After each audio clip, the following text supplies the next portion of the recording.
Well, welcome to Easy Peasy Banjo lesson number 3. And just a reminder, we're not trying to turn anyone into a banjo aficionado or anything like that. I'm not sure I know how.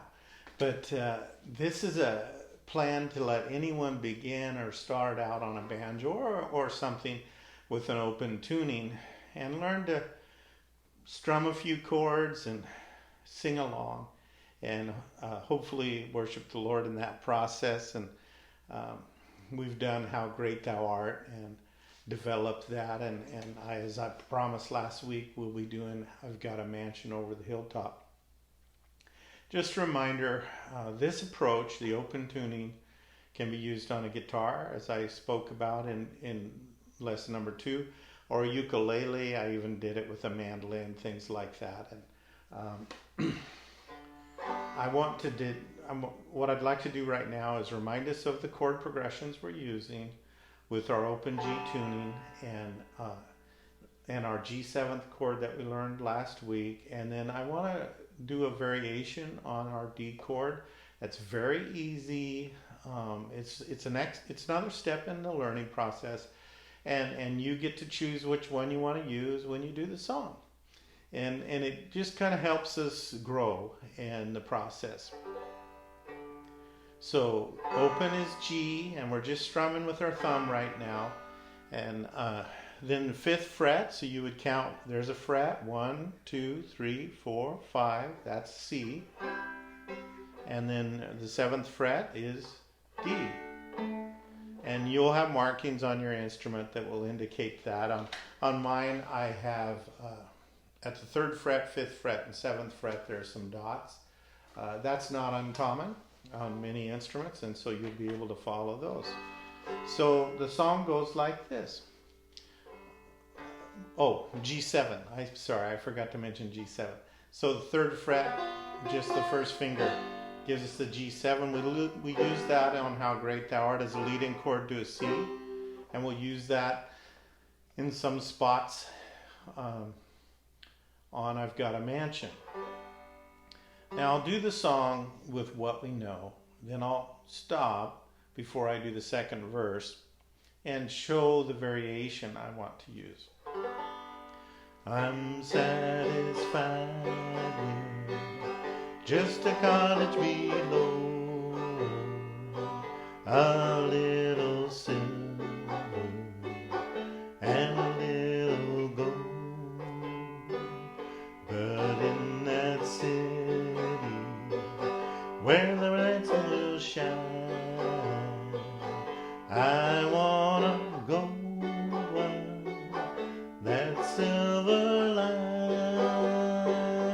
I've got a mansion just over the hilltop in that bright land where we will never grow old, and someday yonder we will never more wander, but walk on the streets that are pure as gold.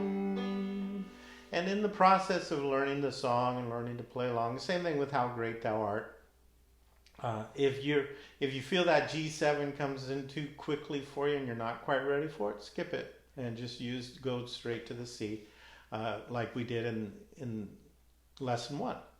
And so what I'd like to do now is there's your D chord that we've been playing on the 7th fret with just one finger. We could play, I'm not going to teach you the D chord, but I'm going to teach you a D7 chord, and it requires 2 fingers. This is where we no longer are only thumbs.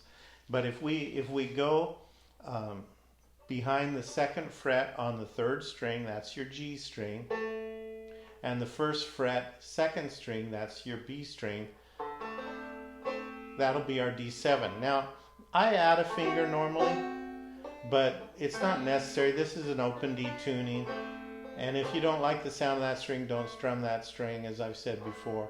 But that's the easiest way to make a D7 chord, is just like that. And it'll fit in. It may sound different by itself, but it'll fit in quite fine. So I'm going to do the second verse and using that, and then if I remember it, we'll do the third verse, and maybe I'll jump back and forth between them or something like that. Though often tempted, tormented and tested, and like the prophet, my pillow was stone. And though I find here no permanent dwelling, I know He'll give me a mansion my own. I've got a mansion just over the hilltop in that bright land where we will never grow old, and someday yonder we will never more wander, but walk on streets that are pure as gold. Don't think me poor, deserted or lonely. I'm not discouraged, I'm heaven bound. And though I find here no permanent dwelling, I know He'll give me a harp and a crown.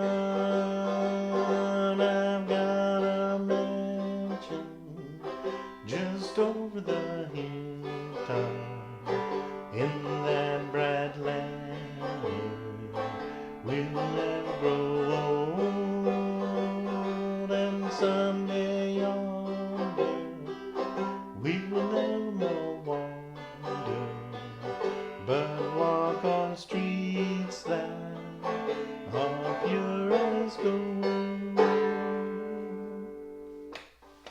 So that's kind of how that works. You can work on that. Pay attention to the letter chords that are posted up as I'm playing. I caught myself. I started to do some extra fingering and try to tuck myself out of that. So if you see that, I apologize for it. Sometimes it takes a little extra concentration for me to only do those chords and to limit it to only my thumb strumming because of just, a habit of doing extra things. So I sure appreciate your interest, and I really hope this helps you get started. And obviously, as you grow, I would expect you'd be able to move on, and then there are a lot of other great opportunities to learn rolls and frailing and leads and all kinds of things out there on the internet through YouTube and other places. And that's great. This is just a starting point. So you can sing along and have a good experience and begin to realize, I can do this. So that's what's going on with that lesson. I wanted to play around with something here at the end of the lesson. I had made a comment last week that you could even do an open tuning on a Puerto Rican cuatro, which I have an electric version of one that I'm going to use today. I have an acoustic cuatro as well, but I did experiment with open tuning, and it's kind of nice, and I just thought I'd show that and tell a little story about it very quickly. So this was originally it was a Tacoma product. I don't think they're even in business anymore. It was a solid body, fast neck guitar, lead guitar is what that, so it didn't go all the way to the 0 fret. It was like 3rd fret, and you could do more leads, and you didn't have as long of a neck. And what happened with this instrument, years ago, I had built a 10-string electric mandolin that I played a lot. In fact, I played it so much I eventually, wore it out, and the neck gave up. There's a lot of tension on it, and I used the body to make something else, and so on and so forth, and it went, by the way of the dodo eventually. But during that time when I was playing a lot of 10-string electric mandolin, Some of my friends called it Peter Frampton mandolin, but a friend of mine bought this at a local music store, and he saw it, bought it, and another friend of mine owned the local music store, and so the guy that owned the music store told Bert, said, you can buy this as long as you don't let Charles turn it into some crazy instrument like a 10-string mandolin or something. Well, I didn't. Bert brought it by after he bought it. I mean, like immediately after he bought it, and asked me to turn it into a 10-string mandola. So we didn't turn it into a 10-string mandolin. We turned it into a 10-string mandola, and it was tuned like a viola with another string going towards the direction of a cello. So that's what we did. And Bert had it like that, played it like that for quite some time. And then it was actually at his wedding. He had brought this. He doesn't live in the same town. Gave it to me and said, I really wanted to give it to you when we converted it as a gift. And I never did, and here it is. And he was very sweet about it. And I've since experimented with a lot of different things. I've used it as a mandola. I experimented with guitar tuning on it. And then, because I've been doing these open G tunings, I did an open G tuning on it that is very close to, there we go, very close to a banjo tuning, but everything's like double staged and octavated. And so it does go D, B, G, D, like a banjo, and then the drone string is also a G. Now, a normal 5-string banjo, the drone string or chanterelle string is a very high G, and so it's a shorter string. In this case, you have 2 octaves. You have a very low G, and you have a middle G that resembles those strings. But you play it the same way, and I'm having a lot of fun with that. So I'll do the same song. I've got a mansion without, I'm just going to play it in a way that comes natural to me using chords, etc.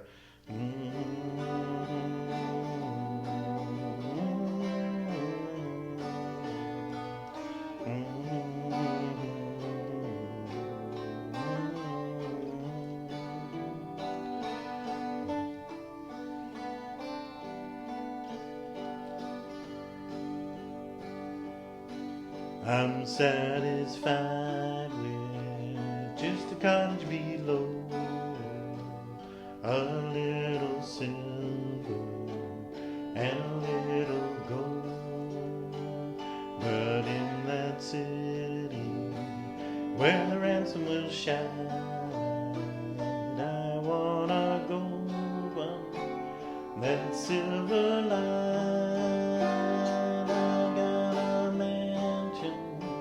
Just over the hilltop, in that bright land where we'll let grow. And someday yonder we will no more wander, but walk on streets that are pure as gold. So that's my electric 10-string banjo sound on what really is an electric quattro. These are Puerto Rican quattro strings that are on it right now, and they differ from a 12-string set because the G string, they're both identical, and where the D, it's octavated, and so, but I've tuned it like a banjo and play it, and it's kind of a fun thing to do. And I'm actually getting ready to experiment with my acoustic quattro by using a 12-string guitar set on it, but skipping a string to get that low G and hybriding it, and so doing something crazy like I like to do. Well, that's it for the lesson number 3, and I hope you're learning and having a good time with that. I also hope that you find this moderately interesting. Well, Lord bless you, and we'll see you next time.